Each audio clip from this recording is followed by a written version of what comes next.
Jadi betul, waktu terdengar suara ngorok itu ada kalau 5 kali, akhirnya Bagas itu langsung lihat gitu. Betul, mulutnya Mbah Jamal itu keluar busa yang ya lumayan banyak lah. Itu di samping mulutnya itu keluar busa. Langsung seketika itu busa yang ada di mulutnya Mbah Jamal itu langsung ditelan semua sama Bagas. Nah, kurang lebih sekitar 5 detik setelah semuanya itu tertelan busanya, nggak tahu kenapa tiba-tiba Bagas itu kayak kejang, badannya panas dan teriak-teriak gitu.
Assalamualaikum warahmatullahi wabarakatuh.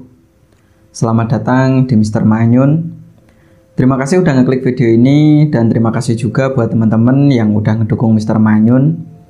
Terima kasih buat kalian yang udah nyempetin komentar dari setiap video-video yang ada di Mr. Manyun.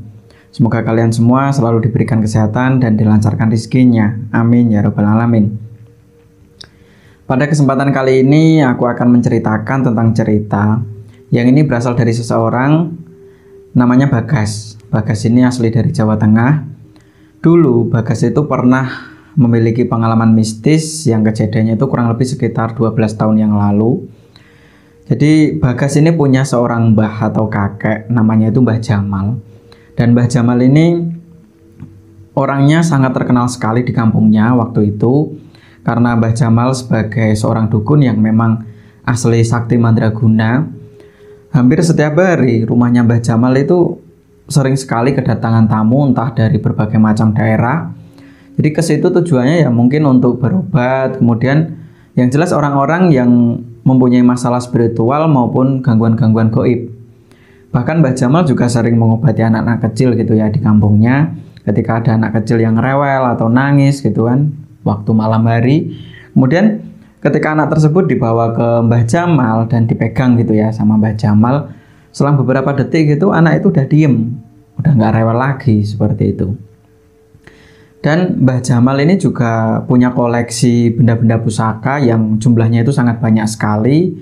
Entah itu bentuknya batu, kemudian kayu, bahkan ada juga yang semacam keris gitu ya. Bahkan tombak juga punya. Nah, melihat kakeknya yang memang asli sakti mandraguna atau disebut dengan seorang dukun gitu ya, Bagas itu juga sering mendapat ajakan dari teman-temannya waktu itu. Dan waktu itu Bagas memang masih kecil ya, usianya kurang lebih ya sekitar 16 tahun. Jadi Bagas itu selalu menemani kakeknya setiap malam hari, karena memang aktivitas Bagas itu pagi hari sekolah, kemudian sore hari ya punya aktivitas main sendiri seperti itu. Sehingga habis maghrib itu Bagas udah ada di rumahnya Mbah Jamal, karena memang rumahnya itu juga berdekatan gitu. Nah, di situ Bagas sering sekali minta gitu ya, minta semacam ilmu gitu sama mbahnya sendiri itu. Akan tetapi Mbah Jamal itu nggak bisa apa ya istilahnya, seenaknya ya udah Bagas, ini aku kasih ilmu, kamu tirakatan seperti ini. Jadi Mbah Jamal nggak seperti itu gitu. Waktu itu Bagas sempat dikasih saran gitu ya, Gas, mending ketika kamu nanti udah lulus SMA, kamu pergi ke Jawa Timur untuk mondok seperti itu, atau nyantri. Nanti ketika kamu udah di pesantren gitu ya, mungkin entah 3 tahun, 4 tahun, nantinya kamu akan menemukan sendiri gitu, mana ilmu yang memang pas buat kamu seperti itu. Akan tapi Bagas tidak menghiraukan ya ajakan atau solusi dari mbahnya itu. Jadi Bagas itu adalah sosok orang yang memang pengen sekali punya ilmu, akan tetapi instan gitu. Jadi pengennya mbahnya itu yang ngasih ilmu ya langsung ini gitu. Akan tapi Mbah Jamal nggak seperti itu. Nah, pernah suatu ketika, karena memang mungkin saking gedeknya ya kalau bahasa Jawanya, Mbah Jamal itu ya udah ini aku kasih. Waktu itu nama ilmunya kalau nggak salah itu Rajek Wesi. Jadi Rajek Wesi itu semacam ilmu kekebalan tubuh, dan ketika orang memiliki ilmu Rajek Wesi, orang itu ngangkat beban itu seakan-akan ringan gitu. Entah yang beratnya sampai 100 maupun sampai 200 kilo itu ketika diangkat ya ringan seperti itu gitu. Nah, itu tirakatannya selama 3 hari 3 malam, dan itu dilakukan dengan cara puasa mutih, dan setiap malam itu Bagas disuruh ritual, dan ritualnya itu berada di bawah jembatan. Jadi hari pertama di bawah jembatan 1, kemudian hari yang kedua dan yang ketiga itu di jembatan yang lain seperti itu. Waktu itu sempat Bagas seneng ya waktu itu, wah ya udahlah aku lakuin, barangkali nanti ilmu ini menjadi jodohku gitu. Maksudnya apa ya istilahnya, cocok gitu ya, ilmu Rajek Wesi itu cocok dimiliki sama si Bagas ini. Nah, waktu itu dilakukan pada hari Rabu, jadi Rabu, Kamis, Jumat, dan malam yang terakhir ketika Bagas itu ritual gitu ya di salah satu jembatan, dan itu memang posisinya airnya nggak deres-deres banget atau nggak dalam-dalam banget, karena memang itu adalah di kampung dan sungainya ya lebarnya kurang lebih sekitar 4 meter. Nah, kurang lebih sekitar jam 12 malam, waktu malam terakhir itu ya, jadi malam tirakatannya, dari subuh itu nggak tidur, dan puasanya itu ngebleng kalau bahasa Jawanya. Jadi maghrib itu nggak buka puasa, akan tetapi dilanjutkan terus sampai pagi harinya. Nah, jam 12 malam itu mulai ada gangguan-gangguan yang sehingga Bagas itu tidak bisa lulus gitu ya, atau tidak jadi mendapat ilmu yang namanya Rajek Wesi itu, yang dari Mbah Jamal itu. Jadi jam 12 malam itu Bagas itu ngerasa kalau kakinya itu seakan-akan kayak ada yang mencekram, akan tapi itu bukan binatang. Kalau ada ular, entah itu ikan, itu kan kerasa gitu ya di kaki, akan tapi itu bukan binatang. Yang jelas yang dirasakan Bagas waktu itu rasanya kayak berat dan sempat kesemutan. Kakinya itu kesemutan, akan tetapi tiba-tiba di lutut itu ya, kedua lututnya Bagas itu ngerasa kayak nyeri, kemudian di belakangnya itu diikuti kayak semacam angin gitu, angin yang sangat kencang sekali. Padahal dari jam 8 malam, karena memang ritualnya itu di bawah jembatan itu mulai jam 8 malam, itu belum pernah ada angin yang masuk gitu loh. Di bawah jembatan itu nggak ada angin sama sekali. Nah, ketika jam 12 malam itu tiba-tiba angin sangat kenceng gitu, kayak apa ya, seakan-akan dari belakang tubuhnya Bagas. Nah, selang beberapa menit gitu tiba-tiba Bagas itu dikagetkan sama sosok hitam besar sekali yang jaraknya kurang lebih sekitar 1 meter, seperti genderuwo seperti itu, dan memang matanya sangat merah sehingga Bagas itu gemeteran gitu ya. Gemeteran sekaligus takut, karena Mbah Jamal juga sudah berpesan gitu sebelumnya, kalau nanti kalau kamu melihat sosok-sosok yang seperti ini, kamu jangan takut dan jangan pindah posisi seperti itu. Nah, waktu itu Bagas itu teringat gitu ya akan pesan dari Mbah Jamal ketika melakukan tirakatan itu gitu. Nah, waktu itu melihat sosok genderuwo gitu ya, Bagas diem dan terus gitu ritual, karena memang ada salah satu mantra yang itu dibaca berulang-ulang waktu ritual. Jadi Bagas yang baca itu terus seperti itu, dan akhirnya kurang lebih beberapa menit setelah sosok itu muncul gitu, tiba-tiba Bagas itu dikagetkan sama suara yang itu mirip sekali sama suara kuntilanak. Kayak cekikikan seperti itu, dan suaranya seakan-akan menggema gitu. Nah, dari situlah Bagas sempat mau pindah posisi, akan tetapi lagi-lagi teringat sama pesan dari mbahnya itu. Awas, kamu jangan pindah posisi. Kalau kamu pindah posisi, ilmu rajik wesi nggak jadi kamu miliki gitu. Nah, akhirnya Bagas ya dengan teguh gitu ya. Ya udahlah, sambil merem gitu baca mantra. Selang beberapa menit lagi setelah suara kuntilanak itu, seakan-akan Bagas itu didatengin sosok ular, akan tetapi memang wujudnya itu aneh gitu.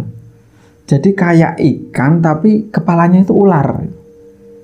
Dan itu memang kayak berenang gitu ya, berenang karena memang itu sungai gitu. Tapi nggak tahu kenapa matanya itu berkedip gitu.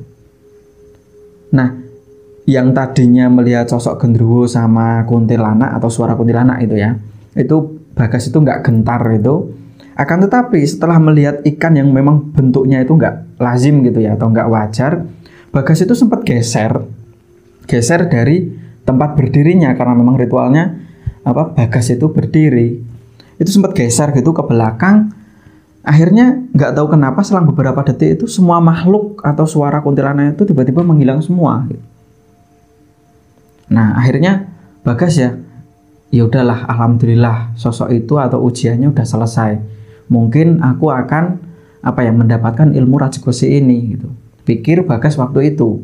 Akan tetapi kurang lebih sekitar jam 3 karena memang ritualnya itu cukup sampai jam 3. Kemudian Bagas itu pulang gitu ya, pulang dari ritualnya itu waktu subuh gitu ya, kurang lebih setengah 5 adzan subuh gitu. Akhirnya Bagas itu buka puasa dan langsung nemui Mbah Jamal gitu di rumahnya.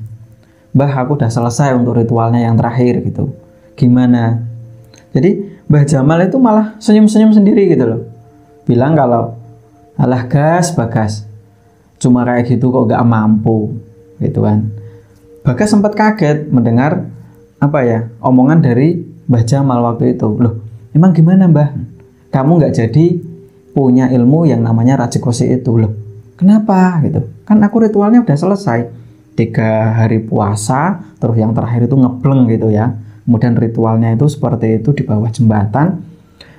Mbah Jamal cuma bilang kalau kamu gagal di malam yang terakhir karena kamu istilahnya gagal mendapati ujian-ujian yang ada di situ gitu di malam yang terakhir gitu. Karena kamu posisinya sempat berpindah dari godaan-godaan yang ada di bawah jembatan tadi.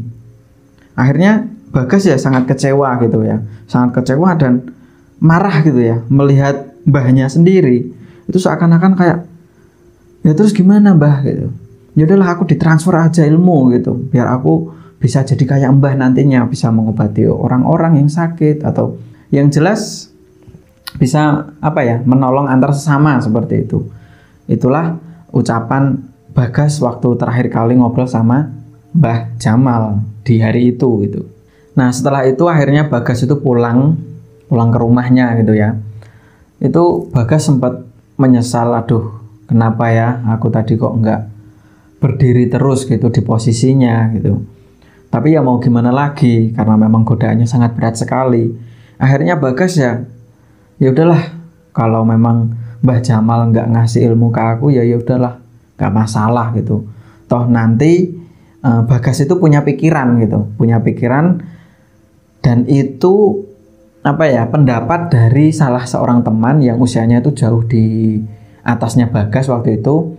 Jadi orang tersebut bilang kalau, Gas, kalau kamu pengen transfer ilmu dari mbahmu ke kamu gitu kan, itu caranya mudah. Ketika mbahmu nanti menemui ajalnya, orang yang punya ilmu, entah ilmu apapun itu, apalagi kakekmu itu adalah seorang dukun, nanti kalau mati itu sebelum nyawanya dicabut gitu, di mulutnya itu akan keluar busa gitu.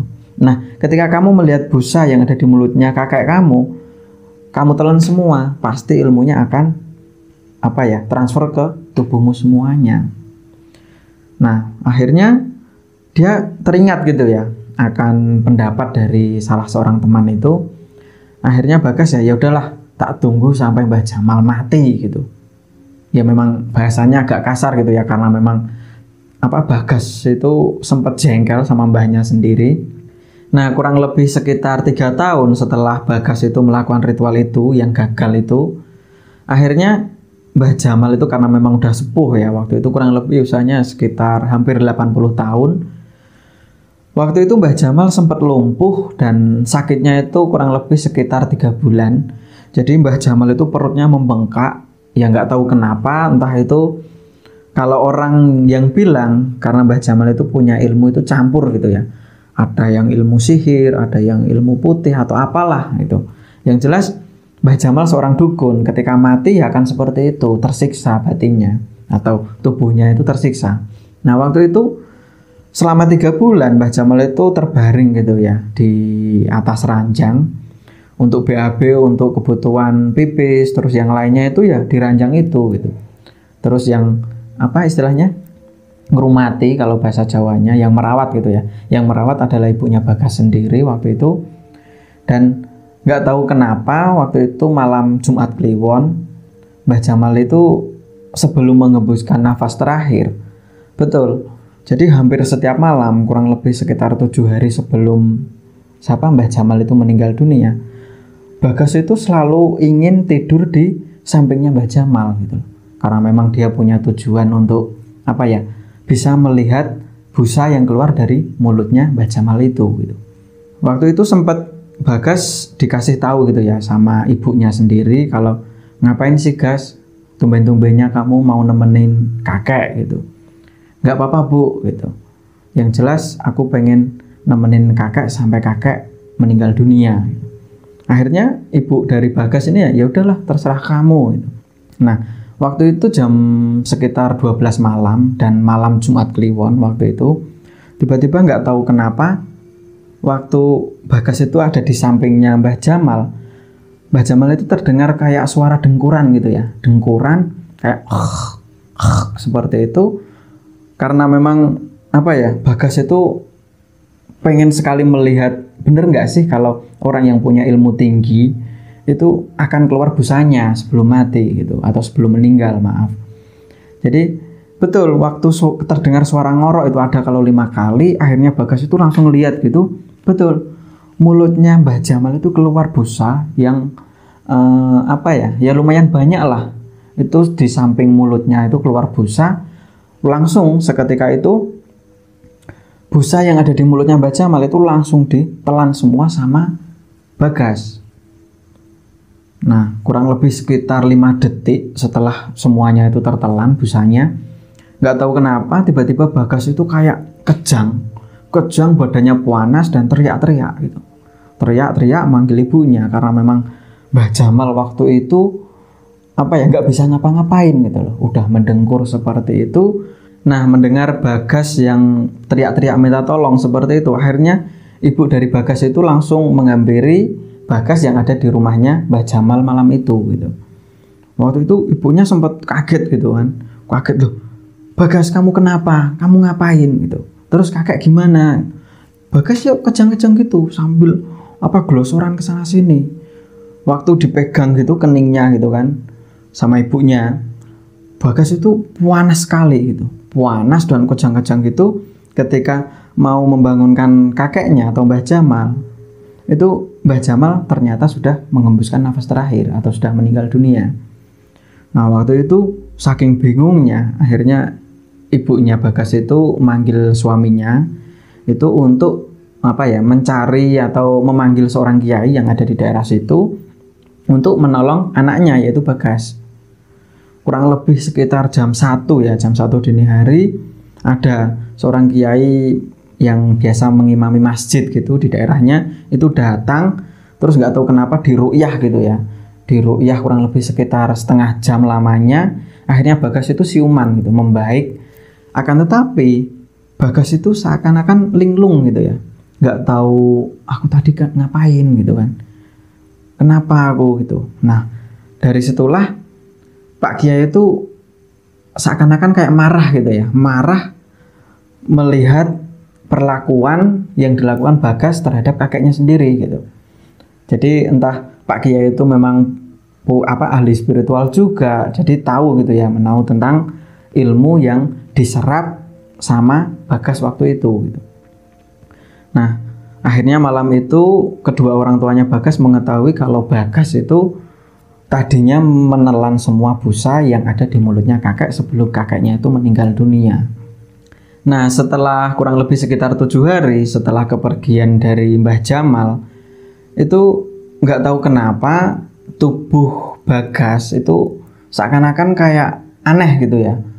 Setiap hari itu walaupun Bagas itu nggak emosi gitu, nggak tahu kenapa ketika Bagas itu menyentuh sesuatu dan itu kaget gitu ya, mengagetkan. Contoh seperti siku itu kena kursi gitu yang tanpa sadar gitu kan, dek gitu langsung kayak gereng gitu, bahasa Jawanya itu gereng kayak gitu, seakan-akan kayak emosionalnya itu tiba-tiba meletup-letup seperti itu. Jadi melihat orang yang ada di sekelilingnya seakan-akan pengen dihajar gitu, nggak tahu kenapa. Dan itu berjalan kurang lebih selama 3 hari waktu itu. Nah, setelah kejadian itu Bagas itu waktu tidur itu mimpi ditemuin sama sosok Mbah Jamal. Dan Mbah Jamal itu di mimpinya Bagas cuma bilang kalau ya udah, kalau kamu memang pengen ilmu yang dulu Mbah miliki, kamu juga harus bisa merawat benda-benda pusaka yang ada di rumahnya Mbah gitu. Ada kalau 90 pusaka waktu itu, karena memang banyak sekali, ada yang wujudnya keris, batu, ya pokoknya segala macam benda pusaka Mbah Jamal itu punya. Nah, keesokan harinya setelah Bagas mimpi gitu ya ditemuin sama Mbah Jamal itu, pagi harinya dilihat di rumahnya Mbah Jamal itu ada berapa sih gitu kan. Terus cara merawatnya bagaimana, Bagas juga sempat bingung waktu itu. Kemudian dilihat, memang dihitung ada 92 benda pusaka di situ. Yang nggak tahu kenapa setiap hari benda pusaka itu semakin berkurang. Entah perginya kemana. Yang jelas kata tetangganya Bagas waktu itu, setiap malam itu sering sekali ada benda pusaka itu terbang. Yang itu arahnya entah kemana. Yang jelas itu benda pusaka miliknya atau keluarnya itu dari rumah Mbah Jamal gitu. Ada yang terbangnya itu mengeluarkan cahaya warna biru, ada yang warna merah, ada yang warna kuning gitu. Nah, kurang lebih sekitar 2 bulan setelah benda pusaka itu hilang semuanya gitu ya. Nggak tahu kenapa waktu itu kurang lebih jam 8 malam tiba-tiba ada salah seorang bayi gitu ya di daerahnya Bagas. Setiap malam itu nangis gitu loh, rewel. Akhirnya Bagas itu punya inisiatif untuk memegang anak itu gitu. Ketika dipegang kepalanya sama Bagas, tiba-tiba bayi itu nggak rewel lagi gitu. Nah, melihat yang seperti itu akhirnya Bagas ya, wah mungkin ilmu yang dimiliki sama Mbah Jamal itu memang sudah menjadi milikku gitu. Nah, akhirnya ya dikenal waktu itu Bagas gitu ya. Wah, Bagas ini memang cucu kesayangan Mbah Jamal gitu. Terkenalnya seperti itu. Jadi ilmunya yang dimiliki Mbah Jamal waktu dulu itu diturunkan ke Bagas gitu. Waktu itu Bagas masih bingung gitu ya dengan dirinya sendiri, karena terus ilmunya yang seperti apa Bagas juga sendiri nggak tahu gitu. Nah, pernah suatu ketika waktu di daerahnya Bagas itu ada orang yang katanya terkena santet atau tenung gitu ya bahasa Jawanya. Bagas itu punya inisiatif untuk menyembuhkan orang itu gitu kan, karena memang kasihan sekali. Perutnya itu nggak tahu kenapa rasanya itu katanya sakit sekali, yang sakitnya itu seakan-akan kayak ada semacam hewan yang berjalan di dalam perutnya itu. Dan itu ternyata sudah diderita selama 1 tahun gitu. Namanya Mbah Marni. Bagas waktu itu sempat bingung, terus cara menyembuhkannya gimana gitu. Akan tetapi dalam hatinya Bagas itu kayak terdorong gitu ya untuk menyembuhkan Mbah Marni itu gitu. Nah, kurang lebih sekitar jam 9 malam Bagas itu megang tangannya Mbah Marni dan membacakan mantra yang dulu pernah dibaca ketika Bagas itu menjalani ritual ilmu Rajek Wesi itu, yang waktu dibaca ketika dia melakukan ritual di bawah jembatan itu. Nah, tiba-tiba ketika dibacakan mantra itu Mbah Marni nggak tahu kenapa sembuh gitu loh, sembuh. Dan keluhan seakan-akan ada hewan yang berjalan di perutnya itu tiba-tiba udah nggak ada lagi gitu. Dan sampai saat ini Mbah Marni ya sehat-sehat aja gitu. Akan tetapi hal aneh yang dialami sama Bagas itu ngeri gitu ya. Nggak tahu kenapa setelah menyembuhkan orang-orang yang sakit, orang yang terkena santet, tiba-tiba Bagas itu selalu mengalami kecelakaan atau celaka lah istilahnya. Dan terakhir yang paling parah, Bagas itu sampai kakinya itu patah. Waktu itu baru menyembuhkan Mbah Marni itu ya. Sepulang dari rumahnya Mbah Marni, waktu itu naik motor, tiba-tiba di depannya Bagas, waktu naik motor itu seakan-akan kayak ada bayangan warna hitam, sehingga Bagas itu kaget gitu ya melihat bayangan itu, dan akhirnya Bagas itu nabrak tiang gitu ya, tiang listrik, dan akhirnya Bagas itu patah tulang di kaki kirinya. Nah setelah kejadian itu, akhirnya Bagas itu nggak mau lagi gitu ya untuk menolong orang-orang yang punya keluhan hal-hal yang gaib seperti itu. Akhirnya Bagas itu sadar kalau wah mungkin Mbah Jamal itu nggak ridho atau nggak ikhlas gitu ya, ilmunya dimiliki semua sama si Bagas ini gitu. Akhirnya kurang lebih sekitar 1 bulan Bagas itu nggak menerima tamu. Bagas itu pergi ke salah seorang kiai yang ternyata kiai itu bilang, Mbah Jamal itu yang punya ilmu yang kamu miliki itu memang nggak ridho gitu loh, karena kamu memang nggak pantas atau nggak cocok memiliki semua ilmu yang dimiliki mbahmu dulu gitu. Nah mendengar penjelasan dari kiai itu akhirnya Bagas ya, nah terus gimana Pak Kiai, aku harus gimana gitu. Yaudah kamu nanti aku ruqyah dulu gitu. Pak Kiai itu bilang seperti itu. Yang jelas kamu nanti apa ya istilahnya, jangan menggunakan mantra-mantra yang dulu dari Mbah Jamal gitu. Karena mantra itu semacam bukan mantra atau ilmu aliran putih. Yang jelas Mbah Jamal, kakekmu dulu itu punya ilmu itu campur-campur. Ada yang ilmu hitam, ada ilmu sihir, ilmu putih dicampur aduk gitu. Sehingga itu terbukti ketika Mbah Jamal waktu mau menjelang ajalnya gitu ya. Mbah Jamal itu mengalami kelumpuhan yang memang mau meninggal dunia itu susah gitu. Nah akhirnya Bagas itu ya menerima gitu ya, daripada Bagas itu mengalami kecelakaan yang lebih parah lagi ketika mengobati orang. Akhirnya ya waktu itu kurang lebih jam 10 malam di tempat Pak Kiai itu akhirnya Bagas itu diruqyah. Nah setelah itu Bagas sudah lepas dari ilmu yang dulunya diserap dari Mbah Jamal atau kakeknya itu gitu. Nah mungkin itu aja untuk cerita kali ini. Terima kasih buat Bagas yang udah nge-share ceritanya ke Mr. Manyun semua. Semoga pengalaman dari Bagas ini bisa menjadikan sebuah pelajaran buat kita semua. Kalau ingin apa ya memiliki sesuatu, salah satunya ilmu spiritual, itu nggak boleh dilakukan dengan cara instan seperti yang Bagas lakukan terhadap ilmu yang dimiliki kakeknya itu gitu. Jadi bisa saja orang yang seperti Bagas ini bisa apa ya, bukan malah mempunyai ilmu yang sesuai kaidahnya, akan tapi malah menjadikan celaka dari ilmu secara instan itu. Nah mungkin itu aja. Terima kasih buat teman-teman yang udah nonton video ini. Maaf sekali kalau aku memang akhir-akhir ini jarang upload karena banyak sekali kesibukan yang nggak bisa aku tinggalkan. Yang jelas terima kasih buat semuanya. Semoga kita semua selalu terhindar dari mara bahaya. Billahi taufiq wal hidayah. Assalamualaikum warahmatullahi wabarakatuh.